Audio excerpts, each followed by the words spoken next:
कर्जमाफी केली पण अजून शासन निर्णयच नाही. बँकांकडून वसुली सुरू, शेतकरी चिंतेत. राज्य सरकारने मोठ्या गाजावाजात शेतकरी कर्जमाफीची घोषणा केली, पण आता प्रश्न असा आहे की कर्जमाफी प्रत्यक्षात होणार कधी? मंडळी, पुण्यश्लोक अहिल्यादेवी होळकर शेतकरी कर्जमाफी योजना जाहीर झाली. 2 लाखांपर्यंतचे पीक कर्ज माफ करण्याची घोषणा करण्यात आली.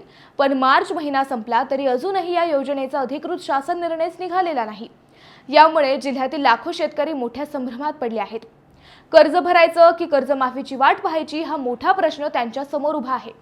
कारण जोपर्यंत शासन निर्णय येत नाही तोपर्यंत बँकांकडे कर्जमाफीची कोणतीही प्रक्रिया सुरू होऊ शकत नाही.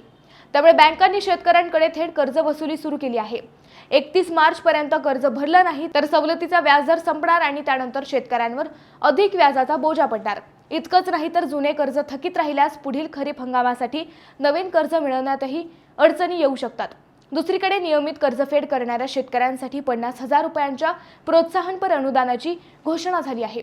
पण त्याचाही शासन आदेश अजून आलेला नाही. त्यामुळे हे शेतकरी अडचणीत सापडले आहेत. एकीकडे सरकारची घोषणा आणि दुसरीकडे प्रत्यक्षात बँकांची वसुली, यामुळे शेतकऱ्यांमध्ये तीव्र नाराजी आणि संताप निर्माण झाला आहे.